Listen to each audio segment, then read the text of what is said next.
Welcome back to Cabral House Call. I'm Stephen Cabral, board-certified naturopathic doctor, and today our resident nutritionist, Julia Hayes, is back to answer your questions on Cabral House Call. So if you have not yet tuned in to our previous episode, we actually started the show with taking a lot of the most common questions, but now we're taking your questions, our community questions that you've written in for.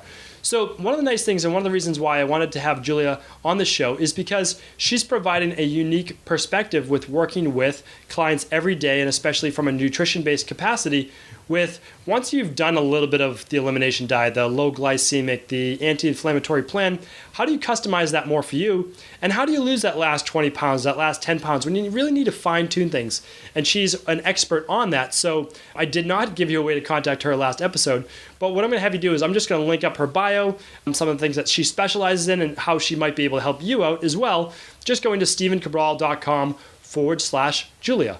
And if you do that, you'll be able to find her contact information and you'll be able to email and contact her. So let's get into your questions today. Before I do that, welcome back to the show. Thanks. So I'm excited. I'm going to get a different perspective than just my own, which is always a good thing and great for you as well. And so what I want to do is I want to start with your questions first. These are kind of have run the gambit. We took probably about a dozen questions. Just tweak them a little bit because they're very, very similar. And we have about 4 or 5 today. So more than the typical 3 that I do answer. And that's because, I'm going to get a new perspective, which is going to be great for me to hear and for you as well. So our first one is, can you even eat carbohydrates at dinner if you're looking to lose weight? And so this isn't for your typical person who is maintaining, or not for your person who even wants to gain weight or overall general health, but if you're looking to lose weight, should you even eat carbohydrates? And if you should, what type of carbohydrates should that be? So like, what would you do for your average weight loss client for their dinner? I know last time we spoke about what it might look like carbohydrate wise, but tell me like why we should or should not use carbohydrates in that meal.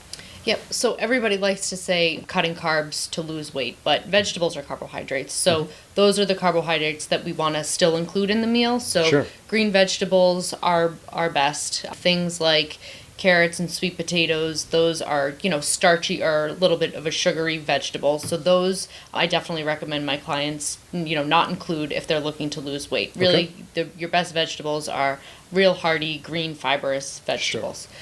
So you would consider that maybe like the first phase? Yes. To really try to fine-tune the weight loss? Yes, exactly. Yep, and again, they're anti-inflammatory too, so you're kind of getting a double bonus with... Got it. Yeah.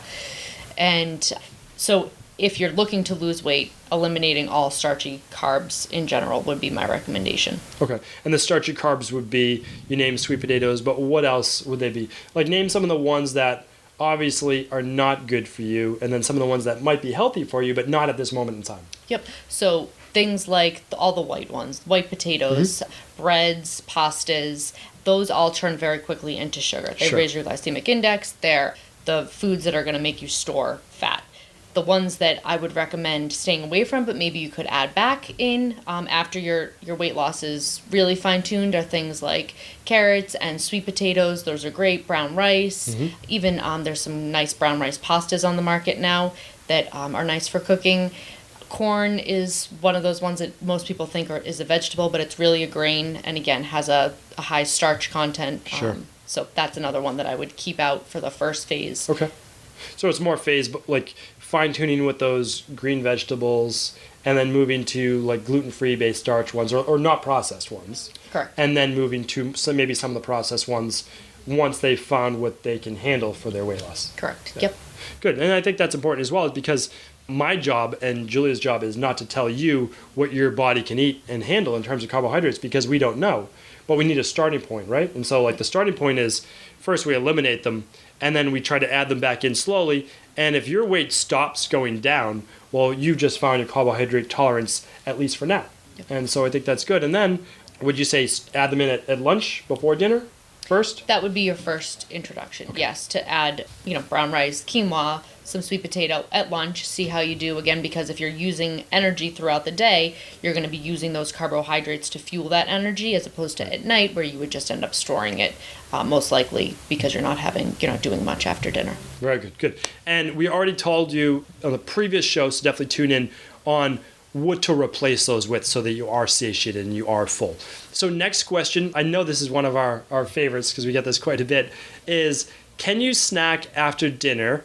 And, well, let's just talk about that first. Can you snack after dinner if you're looking to lose weight? What would your thought process be on that? My recommendation would be no. We want to kind of maximize a fasting time of, 12 hours or so. So if you finish eating dinner at 7:30, you really should try to not eat anything until breakfast the day after. And snacking after dinner also just kind of halts your metabolism a little bit. It ends up, you end up eating things that are more caloric. Usually the things that people end up gravitating towards after dinner tend to be sweet. So again, that sugar is going to inhibit weight loss. Right. Yeah, they're not snacking on more broccoli. Broccoli, exactly. That's a good point.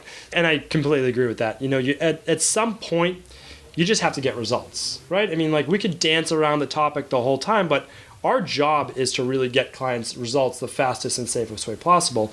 So if you want those results, just do it all at once, get the results, and then find out what you can kind of like, what your leeway is. But if you're always like, oh, maybe I'll have a little bit, you just never get the results you want, and it's frustrating. It's frustrating for everybody. So we just say, get your results, and then we can see what your body can handle. So that brings us to our next fun point, and that is, what are some after dinner snacks that you can have? Like, let's say someone's just starting out, though. They're used to having ice cream after dinner, or I don't even know, pastries or whatever it might be. And you say, okay, you might not be ready just not to do anything. What would some good relative choices be if they're not ready to not stop snacking after dinner? What would you recommend? Yep. So I always say that sometimes the habit is harder to break than anything else. Point. It's not even about the food necessarily, but couples are used to sitting down and having a glass of wine to relax together, or parents are used to sitting down with kids and having a dessert, and that's kind of what they do, and it's a habit and a tradition. So not eliminating that habit or tradition right away, but maybe just changing what you're having. So if the kids are having something, maybe you have a piece of dark chocolate instead of, a cookie or some ice cream.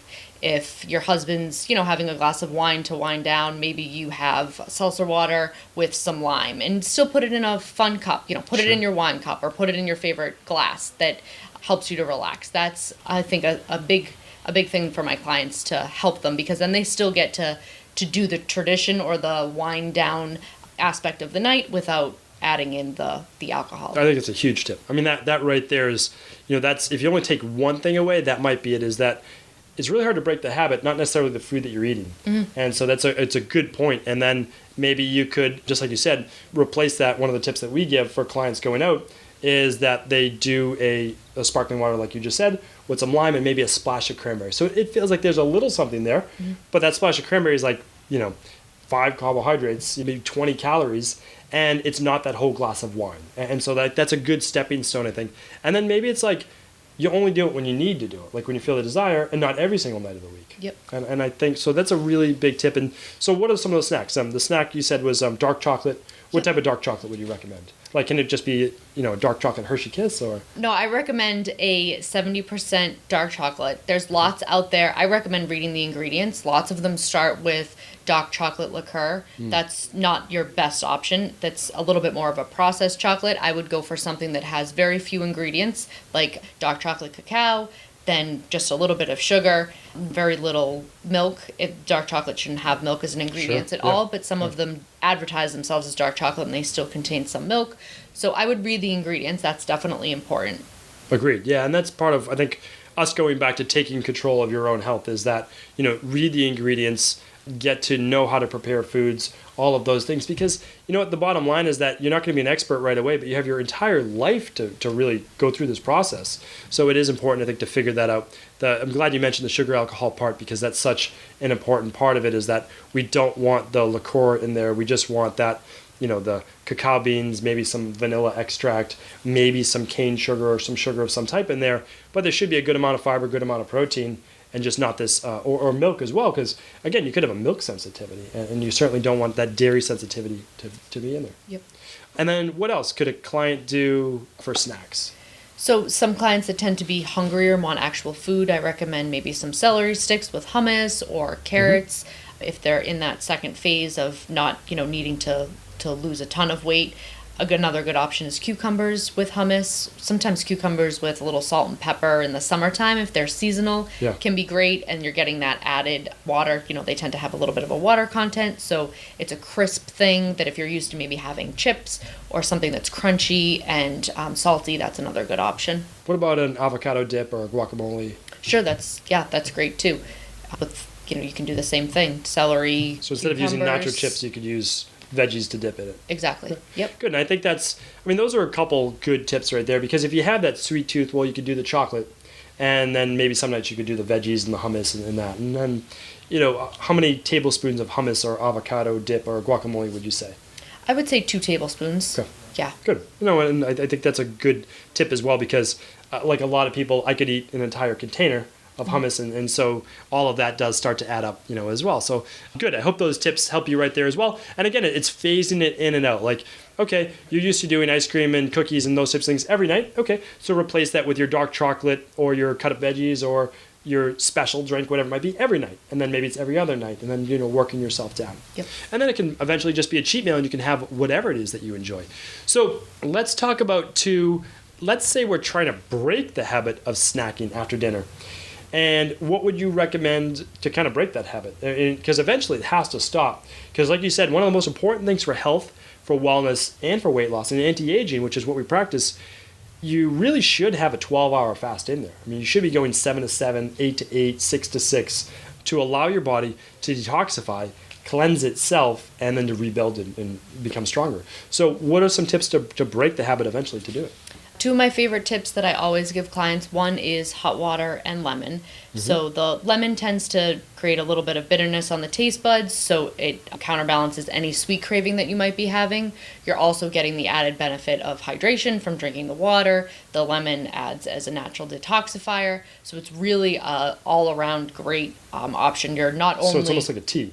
Exactly. Okay. Yep. So you would do some hot water, cut a lemon in half, and squeeze the juice from that half lemon. I definitely like to use regular lemons. My clients ask me if they can buy the jarred lemon juice. That's not as great as using the actual lemon. You're getting a little bit more vitamin C, a little bit of more of the essence of the lemon than if you buy the bottled lemon juice. Agreed. Yeah, absolutely. I mean, you don't have the natural enzymes if you're not using that lemon itself. So tea is a great thing, and maybe I would add one thing is, as you're working them to more natural, is just using like the tip of a teaspoon of honey, of like a raw honey, if you need that sweetness. But again, you want to get rid of that sugar, and so then moving eventually to that lemon would be great.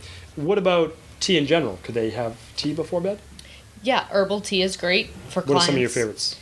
Some of my favorites are peppermint teas, so that is like definitely a minty. I like it in the morning. It tends to be a little bit on the rejuvenating side, but some people like it as a kind of digestive aid at night, so that's great. Ginger is another great herbal tea that again will will help the digestive system. That's another great option. So good. Those are my 2 favorites, and chamomile is obviously a classic before bed because it tends to calm the system. Excellent. And then, so those are basically 0 calorie based, but a little bit of flavor to help break that habit. Good. One thing I would say as well, and it's kind of hit or miss with a lot of our clients, is we tell our clients after dinner, go and brush your teeth. Because if you brush your teeth after dinner, a lot of times if you're into good hygiene, if you eat something, you're like, oh, I'm gonna have to brush my teeth again, and that will prevent you from, one day go after that food. So it's kind of like in the beginning, it's just tricking your mind. And once you do that, you just reset patterns. Now, you might think you'll never be able to break it, but that's not true because you weren't always doing it. So what happens is you eventually have to break that cycle somehow, and you can do it by working down the ladder like we were just talking about, or you can do things to kind of like hack the system or just cut it off right there, which is just like, okay, I need to replace one habit with another. One I like to give to is like you purchase an actual book, and you sit down and like that's your replacement. Like you're reading and you're enjoying that. It takes your mind off of it because a lot of it's just taking your mind off of it, right? Yes. Yep. And when the weather's nice, another tip I like is to go for a walk. So have dinner and take the kids for a small walk or go for a walk with your partner or your friend or by yourself. Your dog. I would love to walk and take a walk by myself. That's another great, because you're out doing something, you're standing up, so your digestive system is working and you're kind of relaxing before bed. I like that tip because it also helps you get your 10,000 steps a day. And like you said, it helps ease, it just works on digestion as well. A nice slow walk. So that's great. And then, so we're talking about eating cleanly, right? But at some point, you want to eat your favorite foods. Everybody has their favorite foods. I know I have mine. A lot of nutritionists, a lot of health practitioners, personal trainers, functional medicine doctors. Everyone's always talking to you like they never eat poorly. And I speak at conferences. I go to a lot of seminars. And believe me, when health practitioners get together, they're not always eating perfectly either. So what I like to say is that we all live in the real world. And I grew up maybe not eating cleanly all the time. I try to eat cleanly now, but I certainly do enjoy a cheat meal once a week. How often do you recommend it for your clients? Is it once a week? Is it twice a week? Is it every other day? I mean, how do they transition eventually? They've made their goal weight. Now they want, or they've done a great job. Now when should they cheat? Like when can they have the foods they want? I always tell clients we start with one. So the goal is kind of to find what works for them and almost what they can get away with. We want to keep them healthy, so we don't want them cheating all the time. But if they're the type of metabolism that can get away with 2 cheats and that actually helps restore their leptin levels and gets them burning fat more, then we go to 2. But we always start with 1 and we see how they react. Okay. So if they... What would happen if they ate a cheat meal and then they gained weight? Or they, like, do they just not have cheat meals anymore? Or do they just wait a couple days for that weight to come down and see what happens in the week? And how do you gauge that? Yeah, I like to gauge their weight at least a week after a cheat meal. Okay. So sometimes a cheat meal will cause inflammation initially, which we'll see on the scale maybe the next day or the second day. So I like to see about a week after what their weight looks like. If it's too soon to the cheat meal, we might see the initial inflammation from the cheat meal and not get a good reading as to whether or not they're truly losing body fat. Good. No, it's a really important tip because people think they actually put on that body fat after that cheat meal when really, like you said, they didn't have that many surplus calories that they would have gained a couple pounds. Because you can gain 2-3 pounds after a cheat meal that next day, but it could just be from extra sodium if you ate out, or it could be that inflammation process. And since our bodies are about 2/3 water, you're really just gaining water weight. And that's why when we talk about detoxification, and people do the Dr. Cabral Detox and they lose 7 pounds in a week. They said, yeah, but a lot of it's water weight. Well, yeah, absolutely a lot of it's water weight. But that's because when you're inflamed, you're holding on to a lot of water and you look swollen. You look puffy. You're not supposed to look puffy. Like, that's not the whole point. So you lose that and it never comes back. Yep. So then let's say, okay, they're doing great. And they had a cheat meal Friday, but by the next Friday before they go out, they've actually lost another pound that week. Should they try then 2 cheat meals? And if so, how far apart are those cheat meals? Yeah, I like to do at least a few weeks of just one and good keep the point. results coming. And then if they switch to two cheat meals a week, I'd say at least 2 days apart. So having them back to back or drinking 2 nights back to back, again, that slows the metabolism further. And we kind of really want to give the body the best chance to use that cheat meal to its advantage, to raise its leptin levels. I would have it be at least 2 days apart. So a Saturday and maybe a Wednesday or a Tuesday.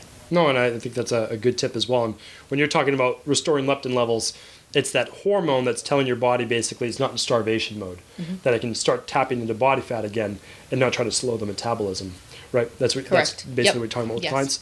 So that's really important. And then maybe I think what you're alluding to as well is you don't want to jump to 2 cheat meals right away because you got away with 1, but that doesn't mean you can do 2, right? Right. Because that could change everything. Yep. And the key is to kind of keep the results coming. And once we feel like there might be room to add in another one, that's usually when we do. Because if the results keep coming, you stay motivated. And I think that's the most important part for clients, to feel like they're seeing results, because then their efforts are validated and they don't mind putting in the hard work and the discipline once they're seeing the results. Sure, absolutely. So how would you, if a client comes to you and they have, like they've been following a decent plan, or maybe they haven't, what's the first thing you look at? Do you have them just show you what they're eating on a daily basis and then try to make small tweaks?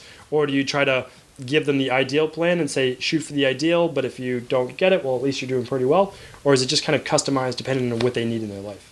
Everything's customized, and what I like to do is take a look at where they're at, what they're eating, what they're currently doing, what a typical day looks like for them, and then I always suggest the most strict. So this would be if you wanted to get the most results, the quickest, the safest, the healthiest, this is what you should do. And again, I always suggest starting off more strict in the beginning, because once you see those results, that becomes your motivation. If you kind of just try to dabble in it, you're making a few sacrifices and you're not seeing much happening, and then that starts to get frustrating. So yes, I would look at what they're doing, completely customize it. Some people don't eat meat. Some people don't like, fish. Some people, they have things that we need to work around, and there's always room for improvement no matter where you're at. And then you would have them submit their nutrition plans maybe for the week, check back in every week, every couple weeks. Yes. Whatever they need. Yep. Email support if there's, any questions that they have. Keeping track of food, their nutrition choices at first is a really good way for me to gauge where they're at and how much we could improve. So it also keeps them kind of cautious of what they're eating. And when they see it, it's a good tool for them to actually look back on what they ate throughout the week as opposed to just trying to recall what they had for lunch Wednesday and Thursday. Everybody's an angel when you look back at the week. Yes.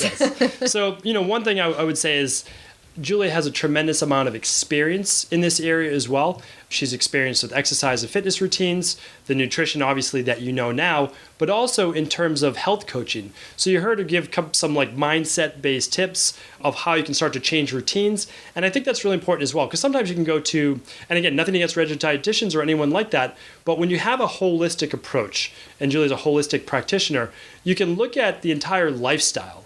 And the problem is that you might be overeating at dinner because of stress. And so if a nutritionist was just say, well, don't do that, just eat these foods, well, they don't understand that it's stress that's causing this eating. So sometimes a consultation with you could be about how to decrease stress, right? And all of those specific things. So my highest recommendation is that if you're doing pretty well, but you need to fine tune things a little bit, or you just want to do it right. Like you're like, okay, once and for all, I'm ready to get started. I want to get the results and I want to get them now.